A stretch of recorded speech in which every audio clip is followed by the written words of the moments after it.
तो बच्चे हमारा नेक्स्ट टॉपिक है जो that is Ohm's law. Ohm's law पढ़ने से पहले हम एक एक्सपेरिमेंट ये एक्टिविटी कॉर्नर है वो देख लेते हैं क्या है। This is to study the close and open circuit. बच्चे सर्किट, ठीक है ना, सर्किट ओपन एंड क्लोज को स्टडी करना है हमने। तो हमने क्या किया, ये हमारे पास सर्किट है, ठीक है। हमने क्या किया, एक हमारे पास टॉर्च या बल्ब ले लिया हमने, एक कनेक्टिंग वायर ले ली, एक की ले ली, एक ड्राई सेल ले लिया, ठीक है ना। तो जब हमने इन सब को टर्मिनल्स को कनेक्ट कर दिया, ठीक है ना, पॉजिटिव टर्मिनल के साथ ई को कनेक्ट कर दिया, नेगेटिव के साथ इसका एक टर्मिनल कनेक्ट कर दिया, ठीक है, दिस सर्किट इज़ कंप्लीट। तो मैंने जो प्लग किया वो लगा दिया, ठीक है। तो बच्चे बल्ब क्या ग्लो करेगा, क्योंकि सर्किट क्या है, पूरा कंप्लीट है। अगर मैं यहाँ से सर्किट को ब्रेक कर देती हूँ, कहीं से भी कर देती हूँ, चाहे की को, एक की टर्मिनल को हटा दूँगी, या कोई भी मैं किसी भी वायर को किसी भी मतलब पॉइंट से ब्रेक कर देती हूँ, तो जो हमारा सर्किट है वो इनकम्प्लीट हो जाएगा। मींस उस केस में जो बल्ब है वो ग्लो नहीं करेगा, ठीक है ना। So this is a small experiment. तो आप ये घर पे भी करके देख सकते हो बच्चे। तो इससे क्या कंक्लूजन निकलता है, the path along which the current flows is called the circuit. तो बच्चे इससे ये कंक्लूजन निकलता है, जो पाथ जहाँ से करंट फ्लो करता है उसको क्या बोलते हैं, हम सर्किट बोलते हैं, ठीक है ना। The bulb in this activity glows because the circuit is complete. तो बल्ब किस केस में ग्लो करा, इस केस में, क्यों, क्योंकि सर्किट क्या था, कंप्लीट था। अगर सर्किट कंप्लीट था तो इसमें क्या हुआ, करंट फ्लो करा, ठीक है ना। नेक्स्ट है बच्चे, then it is said to be a close circuit. तो इसको क्या बोल सकते हैं हम, क्लोज्ड सर्किट। मींस पूरा सर्किट क्या था, क्लोज था, मतलब कहीं से भी ब्रेक नहीं हुआ था, इसलिए जो बल्ब था हमारा वो ग्लो किया, ठीक है ना। The circuit in which the electrical contact at any point is broken and no current flows is called an open circuit. Obviously बच्चे अगर हम कहीं से भी सर्किट को ब्रेक कर देते हैं तो करंट फ्लो नहीं करेगा। अगर करंट फ्लो नहीं करता तो बल्ब भी क्या है, ग्लो नहीं करेगा, ठीक है ना। When the key is in this activity is open, जैसे कि हमारे पास स्विच होते हैं, ठीक है ना, स्विच ऑन करते हैं तो हमारा फ़ैन होता है जो घर में लगा हुआ, जब बल्ब है, ट्यूबलाइट है, सब ग्लो करने लग जाते हैं, ठीक है, क्योंकि वो सर्किट क्या है, ऑन हो गया। तो जब हमने उसको क्या किया, ऑफ कर दी की, दैट इज सर्किट क्या हो गया, ब्रेक हो गया। उस केस में जो सर्किट है वो ओपन हो जाएगा, ओपन सर्किट, ठीक है ना। तो उस केस में बल्ब ग्लो नहीं करेगा, क्यों, क्योंकि सर्किट होगा जो वो इनकम्प्लीट होगा, ठीक है ना। It is said to be an open circuit. This is a simple activity, ठीक है ना। तो बच्चे नेक्स्ट है, that is very important topic, that is Ohm's law. तो ओम्स लॉ क्या है बच्चे, ओम एक मतलब साइंटिस्ट था जिसका पूरा नाम जॉर्ज साइमन ओहम था, ठीक है। ये एक जर्मन फिजिस्ट था, ठीक है ना, जिसने बच्चे स्टडी की वोल्टेज एंड करंट के बीच में क्या रिलेशन है। मींस अगर हम एक चीज़ को चेंज करेंगे कि तो उसके साथ दूसरे पे क्या इफेक्ट पड़ेगा, ठीक है ना। तो बच्चे जो ओहम था उसने लॉ बनाया जिसमें उसने स्टडी की कि करंट और वोल्टेज में, मींस पोटेंशियल में क्या डिफरेंस है, पोटेंशियल डिफरेंस में क्या डिफरेंस है, ठीक है ना। तो क्या था बच्चे Ohm's law, the current flowing through a given conductor is directly proportional to the potential difference across its end provided its temperature and the other physical condition of the conductor remains the same. This is the Ohm's law. क्या किया बच्चे उसने, कहते जो current flow करता है circuit में, जैसे करंट फ्लो कर रहा है सर्किट में, तो वो किसके डायरेक्टली प्रोपोर्शनल है, जो उसका पोटेंशियल डिफरेंस है, ठीक है ना। मींस जो करंट है वो किस पे डिपेंड करेगा, पोटेंशियल डिफरेंस के ऊपर।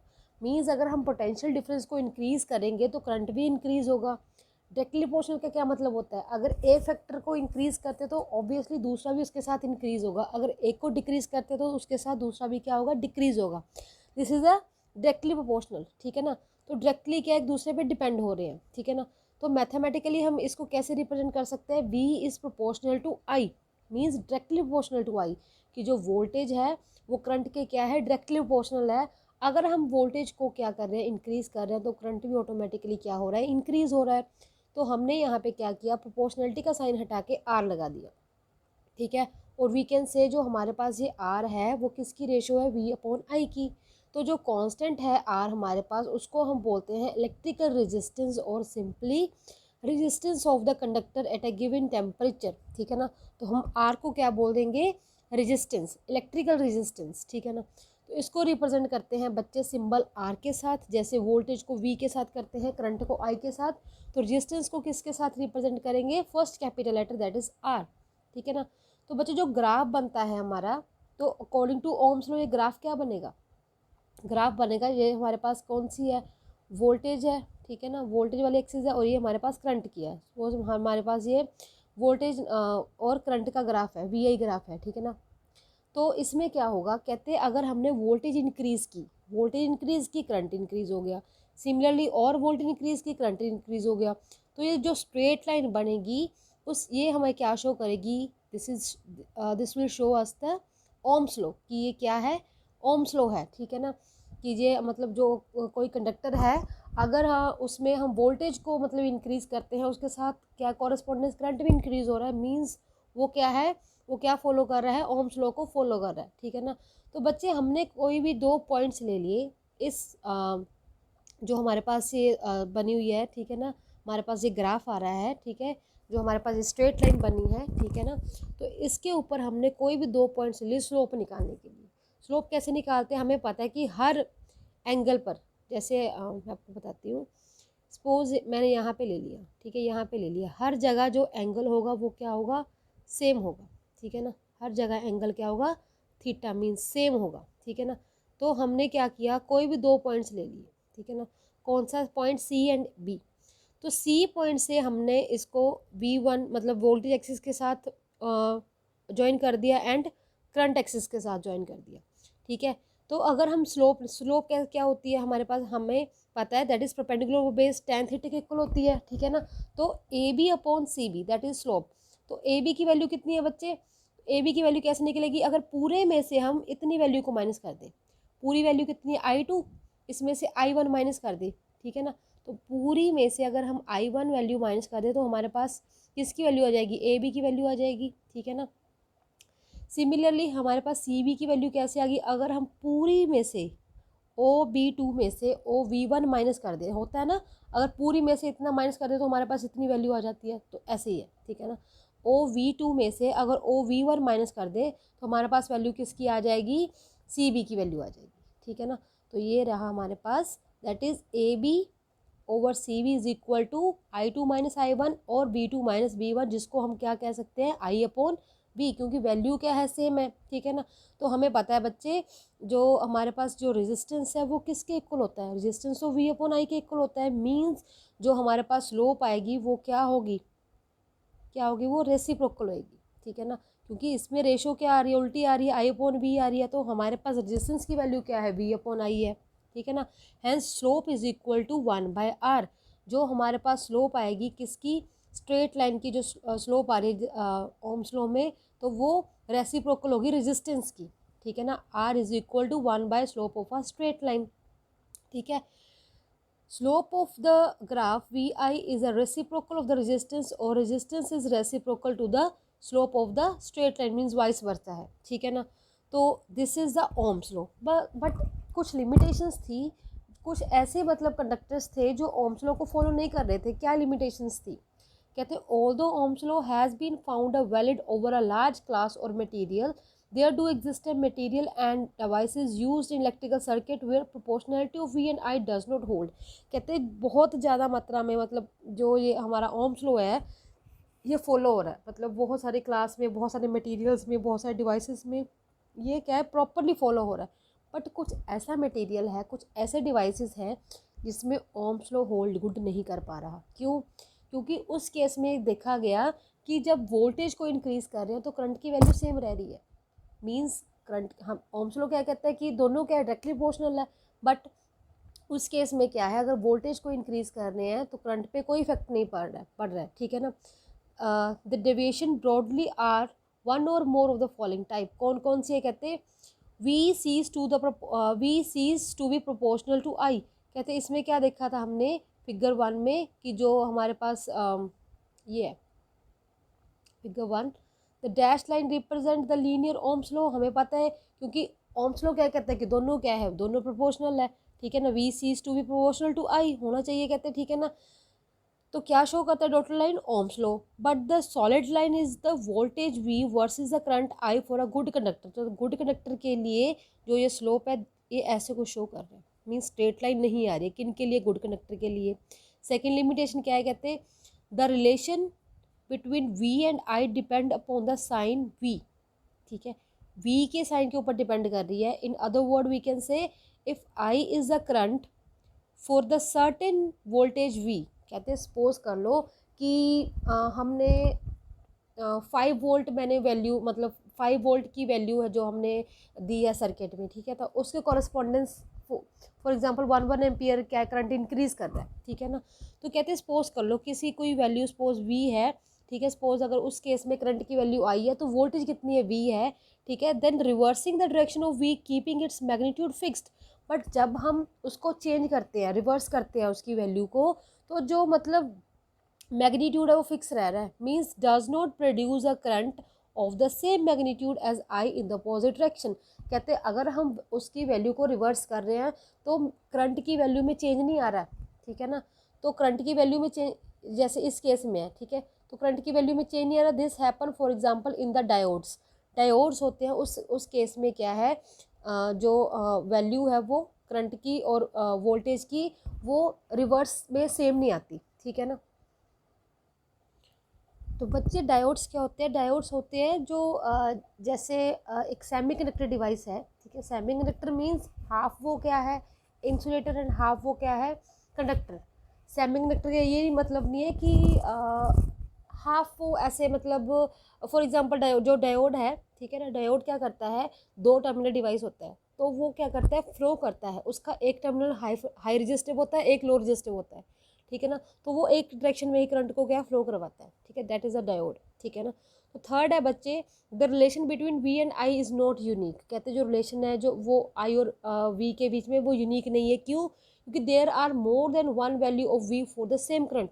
कहते हैं जो सेम करंट के लिए सपोज 5 एम्पियर के लिए जो वोल्टेज है वो 220 वोल्ट है, ठीक है ना। अगर हम उसको करंट को इंक्रीज या डिक्रीज करें फिर भी वो 220 वोल्ट ही है। मीन्स करंट अगर वोल्टेज को चेंज करें तो करंट क्या रह रहा है, सेम रह रहा है। मीन्स अलग अलग वोल्टेज के लिए करंट चेंज नहीं हो रहा, क्योंकि जो हमने पढ़ा था उसमें तो क्या कह रहे थे डायरेक्टली प्रोपोर्शनल है।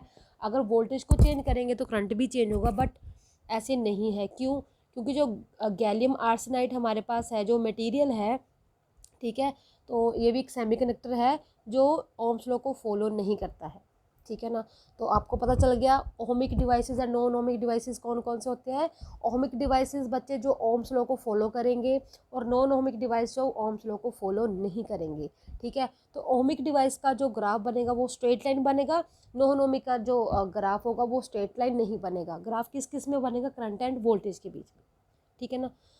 तो ये एक्सपेरिमेंटल वेरिफिकेशन है ओम्स लॉ की। इसमें क्या करना है हमने, एक हमारे पास अपरेटस है, ठीक है, नाइक्रोम वायर है, ठीक है, ए बी हमारे पास दिस वन, ठीक है ना। एमीटर है, एक वोल्ट मीटर है, बैटरी है, 2 सेल है, ठीक है। बैटरी के बीच में 1.5 वोल्ट के हैं दोनों, ठीक है ना। मतलब 3 वोल्ट हो गया, 1.5 वोल्ट 1.5 वोल्ट के क्या है, 2 सेल्स हैं। तो this is the battery, this is की रियोस्टेट। रियोस्टेट होता है बच्चे जब हम रेजिस्टेंस को वेरी कर सकते हैं, ठीक है ना, रेजिस्टेंस की वैल्यू को चेंज कर सकते हैं, अपनी मर्जी से वैल्यू ऐड कर सकते हैं, दैट इज़ अ रियोस्टेट, ठीक है। और उसको वेरिएबल रेजिस्टेंस भी बोलते हैं, ठीक है। तो प्रोसीजर क्या है उसका, setup an electric circuit by connecting the battery of 2 cells nichrome wire A B and ammeter plug key rheostat in series and shown in figure. जैसे जैसे इन्होंने बोला है वैसे वैसे हमने सर्किट लगा लिया, ठीक है। अब क्या किया, कहते हैं इंसर्ट द प्लग की द सर्किट गेट कम्प्लीटेड। जब हम प्लग की को लगा देंगे मीन्स उसको क्लोज कर देंगे तो सर्किट हमारे पास क्या हो जाएगा, कंप्लीट हो जाएगा, ठीक है ना। देन जो हमारे पास करंट है एमीटर में से करंट है वो फ्लो करना क्या हो जाएगा, शुरू हो जाएगा, ठीक है ना। A current start flowing in the whole circuit including the nichrome wire AB। Nichrome wire है उसमें भी क्या करंट फ्लो करना शुरू हो जाएगा, ठीक है। The rheostat is initially so रजिस्टेड that the small current passes through the circuit, ठीक है। बच्चे रेजिस्टेंस क्या होता है, रेजिस्टेंस क्या है, अपोज करता है करंट को, ठीक है ना।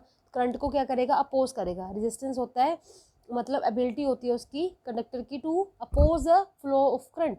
तो हमने इतनी वैल्यू सेटअप की है उसमें कि स्मॉल करंट ही क्या करे, फ्लो करे, ऑब्वियसली। अब हमने जैसे ओम्स लॉ में देखा था ये क्या है, इन्वर्सली प्रोपोर्शनल है, करंट एंड आर क्या इन्वर्सली प्रोपोर्शनल है।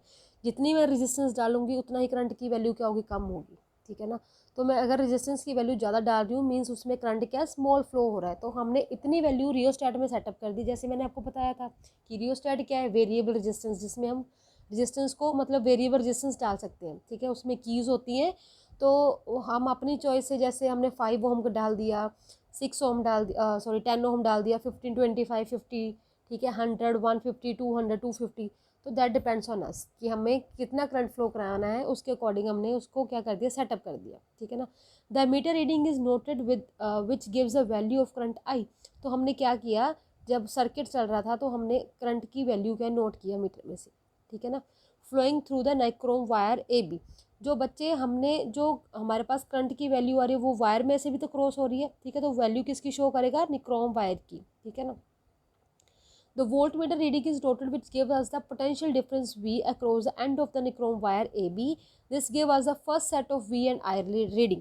तो हमने क्या किया, एक मतलब रेजिस्टेंस सेटअप कर दी, सपोज मैंने 200 ओम जो सेटअप कर दिया, 200 की लगा दिया मैंने, ठीक है ना। तो उसके अकॉर्डिंग जितना करंट फ्लो हुआ मैंने वो नोट कर दिया, उसके कॉरस्पॉन्डेंस मैंने जो वोल्टेज है वो नोट कर ली, ठीक है। मीन्स मेरे पास सपोज वैल्यू आ गई V1 एंड I1 की। तो current in the circuit is now increase step by step. तो हमने क्या करना है, जो रियोस्टैट की जो हमने कीज़ है उसको क्या है, हमने उनकी वैल्यूज़ को कम करते जाना है, ठीक है। जितनी वैल्यू कम डालेंगे उतना करंट क्या हो जाएगा, ज़्यादा फ्लो करना शुरू हो जाएगा, ठीक है। तो मैंने पहले हाई वैल्यू डाली थी, तो उसके कॉरस्पॉन्डेंस में क्या लो करती जा रही हूँ वैल्यू। तो पहले मैं 200 डाला था जो की थी रियोस्टैट की, अब मैंने सपोज 150 डाल दिया। तो 150 डाल के कितना करंट, कितनी वोल्टेज इंक्रीज़ हुई है वो मैंने वैल्यू नोट कर ली। ऐसे मैंने 150 के बाद 100 की है, फिर 50 की है, ठीक है, फिर 25 ओम की है। ऐसे मैंने क्या है 6-7 वैल्यूज़ क्या है नोट कर ली, किसकी वैल्यू चेंज करके, रेजिस्टेंस की वैल्यू चेंज करके, ठीक है ना। तो उसके बाद क्या हुआ बच्चे, record the value of the current by reading the meter and the correspondence value of the potential difference, ठीक है ना। तो वोल्ट मीटर और मीटर में से मैंने दोनों की वैल्यू क्या है नोट करती गई, ठीक है ना। The ratio V I is calculated for all the readings. क्या करना है हमने, सपोज पहले हमने एक रीडिंग ली, ठीक है, उनकी रेशो निकाल लेनी है, दूसरी ली उसकी रेशो निकाल लेनी है। तो हमने ऑब्जर्वेशन रिकॉर्ड करने के बाद, ठीक है ना, क्या करना है, the ratio potential difference over current is calculated for the reading. It is found that ratio VI has almost constant value for all the observations. क्या होगा, कहते हमारी सारी ऑब्जर्वेशन की जो वैल्यू होगी वो कांस्टेंट रहेगी, मींस एक स्ट्रेट लाइन हमारे पास आ जाएगी, ठीक है ना। This verifies ohms law because this shows that current is directly proportional to the potential difference. तो इससे हमें पता चल जाएगा जो करंट है और जो हमारे पास वोल्टेज है दोनों क्या है आपस में डायरेक्टली प्रोपोर्शनल है। मींस अगर हम करंट की वैल्यू को इंक्रीज़ करते जाएंगे, या सॉरी वोल्टेज को इंक्रीज़ करते जाएंगे, तो हमारे पास करंट की वैल्यू क्या है बढ़ती जाएगी, ठीक है। तो इससे हम इसको वेरीफाई कर सकते हैं, ठीक है ना। तो नेक्स्ट आ गया बच्चे रेजिस्टेंस। तो रेजिस्टेंस होती क्या है, जैसे मैंने आपको बताया कि अपोज करती है करंट को, ठीक है। The opposition offered by the conductor to the flow of electric current or change through it is called an it is called its resistance. तो क्या है, कहते हैं जो अपोज करती है किसको, जो कंडक्टर मतलब करंट को, इलेक्ट्रिक करंट को फ्लो करा रहा है उसको अपोज करती है सॉरी, ठीक है। That is the resistance of that conductor, जिसको हम डोनेट करते हैं आर के साथ, और इसको हम मेज़र करते हैं ओहम में, जिसको हम ऐसे डोनेट करते हैं ओमेगा से, ठीक है। दिस इज़ द ओहम, ठीक है। तो समझ आ गया रेजिस्टेंस क्या होती है, ठीक है। मींस जो अपोज करती है फ्लो ऑफ करंट को सिंपली, ठीक है, दैट इज़ द रेजिस्टेंस, ठीक है ना। तो कौन कौन से फैक्टर है जिनके ऊपर रेजिस्टेंस है डिपेंड करती है, कौन कौन से ऐसे फैक्टर है कंडक्टर्स के जिनके ऊपर है जो रेजिस्टेंस डिपेंड करती है। तो बच्चे ऐसे कौन से फैक्टर हैं, फर्स्ट है length of the conductor. Suppose मेरे पास एक वायर है, ठीक है ना, तो जो रेजिस्टेंस है वो वायर की लेंथ पे डिपेंड करेगी, एरिया ऑफ क्रॉस सेक्शन के ऊपर डिपेंड करेगी, मींस एरिया के ऊपर कि कितनी मोटी वायर है, मोटी है या पतली है, उसके ऊपर डिपेंड करेगी। थर्ड है मटेरियल ऑफ द कंडक्टर, कौन से मटेरियल से जो कंडक्टर बना है, मींस वो कंडक्टिंग मटेरियल है ज़्यादा, ठीक है, या उसमें जो फ्री इलेक्ट्रॉन्स ज़्यादा हैं, या वो कैसा मटेरियल है, मिक्स है, ठीक है। तो ये 3 मेन फैक्टर्स है जिसके ऊपर है जो रेजिस्टेंस है डिपेंड करती है। बच्चे टेम्परेचर है उस पर भी डिपेंड करती है, ये भी याद रखना, ठीक है ना। तो फर्स्ट पढ़ते हैं हम कि लेंथ के ऊपर कैसे है, डायरेक्टली है यूनिवर्सली है। तो बच्चे जो रेजिस्टेंस है वो जो लेंथ ऑफ द कंडक्टर है उसके क्या है डायरेक्टली प्रोपोर्शनल है, ठीक है ना, डायरेक्टली प्रोपोर्शनल है, मींस जो अगर लंबी वायर है उतनी ज़्यादा रेजिस्टेंस होगी, जितनी लंबी वायर होगी उतनी रेजिस्टेंस हमारे पास क्या होगी, ज़्यादा होगी। Experiment shows the resistance of a conductor is directly proportional to the length of the conductor. Means किसके ऊपर डिपेंड करती है, लेंथ ऑफ द कंडक्टर के ऊपर डिपेंड करती है कि कितना लंबा और कितना ज़्यादा लंबा क्या है कंडक्टर है, ठीक है ना, उतनी ज़्यादा क्या होगी रेजिस्टेंस। नेक्स्ट है area of cross section of the conductor. Suppose मेरे पास कोई कंडक्टर है, ठीक है ना, तो उसका एरिया, ठीक है ना, this is the area of cross section, ठीक है ना, कि कितना वो मोटा है या वो कितना पतला है, दिस इज सिंपल, ठीक है ना। तो किस किस पे डिपेंड करती है, लेंथ पे and area of cross section पे। एरिया ऑफ क्रॉस सेक्शन के कहते हैं वो क्या है, इनवर्सली प्रोपोर्शनल है। मींस अगर वायर जितनी मोटी होगी, ठीक है, सपोज वायर मेरे पास थिक वायर है, उसमें रेजिस्टेंस की वैल्यू क्या होगी, कम होगी, ठीक है ना। अगर मेरे पास जो बहुत पतली वायर है तो उस केस में रेजिस्टेंस क्या होगी, ज़्यादा होगी, ठीक है ना। मींस इनवर्सली है, अगर एक चीज़ कम हो रही है तो दूसरा फैक्टर क्या होगा, ज़्यादा होगा। तो डायरेक्टली मीन्स सीधा कि जो अगर एक फैक्टर बढ़ेगा तो दूसरा बढ़ेगा, अगर एक कम होगा तो दूसरा कम होगा। इन्वर्सली मीन्स अगर एक ज़्यादा हो रहा है तो दूसरा कम होएगा, अगर एक कम हो रहा है दूसरा ज़्यादा हो जाएगा, ठीक है। This is the inversely proportional. तो एरिया के क्या है, इन्वर्सली प्रोपोर्शनल रेजिस्टेंस, लेंथ के क्या है, डायरेक्टली है। अगर हम दोनों फैक्टर्स को कंबाइन करें तो हमारे पास रिलेशन क्या आ जाएगा, R is proportional to L/A। Proportionality का साइन हटा के हमने क्या लगा दिया, rho. This is pronounce as rho. Rho means क्या होती है बच्चे, रेजिस्टिविटी ऑफ द मटेरियल, ठीक है। तो this is another constant that is resistivity of the material of the conductor, ठीक है। इसको हम एक्सप्लेन करते हैं, पहले ये देखते हैं मटेरियल ऑफ द कंडक्टर पे कैसे डिपेंड करती है। It has been found that two resistors made up of the same length and same area of cross section. Suppose कर लो, कहते हैं हमारे पास दो रजिस्टर्स हैं दो, ठीक है। वो क्या होंगे, दोनों क्या है, सेम लेंथ के हैं और सेम उनका एरिया ऑफ क्रॉस सेक्शन है, मतलब दोनों चीज़ें क्या है, सेम है, बट कहते हैं उनका मटेरियल डिफरेंट है, ठीक है। अगर मटेरियल डिफरेंट है that's resistance also depend upon the type of material. In fact rho represent the difference in the resistance due to the difference in the material. तो जो रो है that is the resistivity of the material, तो rho के ऊपर depend करेगी। रो क्या है हमारे पास, रेजिस्टिविटी ऑफ द मटेरियल, ठीक है ना। Obviously the material with high value of rho, अगर जितनी वैल्यू ज़्यादा होगी, ठीक है ना, will have high resistance and vice versa. अगर हमारे पास देखो, अगर किसी मटेरियल की रेजिस्टिविटी ज़्यादा है, ऑब्वियसली उसकी रेजिस्टेंस भी ज़्यादा होगी, क्योंकि दोनों क्या है, डायरेक्टली प्रोपोर्शनल है, ठीक है। तो इसके साथ एक मतलब L/A वाला फैक्टर भी मल्टीप्लाई हो रहा है, तो उस केस में क्या होगा, ऑब्वियसली जो रेजिस्टेंस है वो ज़्यादा होगी। अगर जितनी कम हमारे पास रेजिस्टिविटी की वैल्यू होगी मटेरियल की, उतना कम हमारे पास क्या होगा, रेजिस्टेंस होगा, ठीक है ना। तो इसकी ऐसे यूनिट क्या होगी, अब देखो रेजिस्टेंस को किसके मेज़र करते हैं हम, ओम में, ठीक है ना। तो इसकी ऐसे यूनिट क्या बनेगी, ओम। तो रेजिस्टिविटी क्या होगी, कंडक्टर की प्रॉपर्टी है, दैट इज कंडक्टर को किस में मेजर करते हैं, मीटर में, ठीक है ना। तो इसकी जो हमारे पास ऐसे यूनिट बनेगी that is the ohm meter, ठीक है ना। सिंपली अगर आपको ड्राइव करना तो यहाँ पे वैल्यू सब्स्टिट्यूट करके आप ड्राइव कर सकते हो, ठीक है ना। एरिया की यूनिट क्या होती है, मीटर स्क्वायर, लेंथ की क्या होती है, मीटर, मीटर के साथ मीटर कैंसिल, रेजिस्टेंस की क्या है, ओम। ओम मीटर हमारे पास क्या आ गया, यूनिट ऑफ रेजिस्टिविटी, ठीक है। तो सपोज कर लो, कहते हैं व्हेन लेंथ हमारे पास 1 थी, ठीक है ना, और एरिया भी कितना 1 है, और रो की वैल्यू हमारे पास R के इक्वल होगी, ठीक है। तो हमारे पास क्या आ जाएगा, हम अगर हम ये वाली वैल्यूज़ इसमें फिल करते हैं, ठीक है, रजिस्टिविटी की अब हमने वैल्यू निकालनी है, ठीक है ना। Resistivity of a material is the resistance of a wire, sorry, resistivity of a material is the resistance of a wire made up of that material of unit length and unit of the or unit area of cross section we can say, ठीक है ना। Suppose कर लो, कहते देखो हम, जैसे मैंने आपको बताया था, अगर हमने सिंपल किसी टर्म को डिफाइन करना है तो हम, जैसे फोकल लेंथ बताया था मैंने आपको, सिंपल फोकल लेंथ हम किस में मेज़र करते हैं, मीटर में। तो हम उसको ड्राइव किस में डिफाइन कैसे करेंगे, मीटर में, ठीक है ना। तो सपोज हम करंट को करंट की डेफिनेशन में आपको कह रही हूँ कि करंट की डेफिनेशन बताओ बच्चे क्या है, तो आप सिंपली क्या कहोगे, फ्लो ऑफ चार्ज, ठीक है ना। अगर मैं कहती हूँ कि बच्चे define 1 ampere, that is the two, है तो सेम चीज़ है, क्यों, क्योंकि एक मतलब जो हमारे पास करंट है उसकी ही 80 यूनिट एम्पियर है, तो मैंने उसको अब यूनिट्स में डिफाइन करने को बोला है। यूनिट को आपने यूनिट्स में ही डिफाइन करना है। तो रेजिस्टिविटी को कैसे डिफाइन करोगे, यूनिट्स में, क्योंकि रेजिस्टिविटी किसकी यूनिट होगी, रेजिस्टेंस की है, मतलब उसी की प्रॉपर्टी है, उसी उसके ऊपर ही डिपेंड करती है, ठीक है ना। तो रेजिस्टिविटी हमारे पास क्या है, resistivity of a material is the resistance of a wire made up of that material of unit length, ठीक है ना, कि ऐसे मटेरियल से बनी है जिसकी लेंथ क्या है 1 है, एंड यूनिट एक ही उसका क्या है area of cross section, means उनकी वैल्यू क्या है 1 1 1 है, ठीक है ना। नेक्स्ट है बच्चे टेम्परेचर। टेम्परेचर क्या है, with rise of temperature resistance of a metal increases, कहते हैं अगर टेम्परेचर को राइज करेंगे तो रेजिस्टेंस होगा जो वो इंक्रीज कर जाएगा, and decrease in the temperature के साथ वो क्या करेगा, वो डिक्रीज कर जाएगी वैल्यू, ठीक है ना। What there are certain alloys, alloy होते हैं जैसे निक्रोम हो गया, मैग्नीन हो गया हमारे पास, ठीक है, जिनकी रेजिस्टेंस है बहुत ही निग्लिजिबल, मतलब चेंज होती है टेम्परेचर के साथ, ठीक है ना। तो ये कुछ है आपके पास। तो ये इसके साथ हमारा इस टर्म का सिलेबस है जो ख़त्म होता है, मीन्स यहाँ तक आपको एग्ज़ाम्स में आएगा।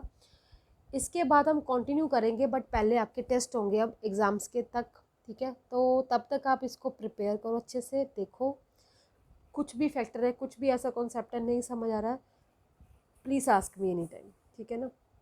तो इसके साथ बच्चे आपका ये मतलब ख़त्म हो गया है, ठीक है। This is the last topic. तो इसको आप अच्छे से देखना, ठीक है, अच्छे से इसकी तैयारी कर लो। इसके रिलेटेड न्यूमेरिकल्स हैं जो आपकी बैक एक्सरसाइज में, उसको सॉल्व करो, ठीक है। रेजिस्टेंस के ऊपर है, रेजिस्टिविटी के ऊपर है, ठीक है ना। तो इसको अच्छे से स्टडी करो, ओम्स लॉ को, ठीक है ना। तो ठीक है, देखो इसको और बताओ डाउट्स।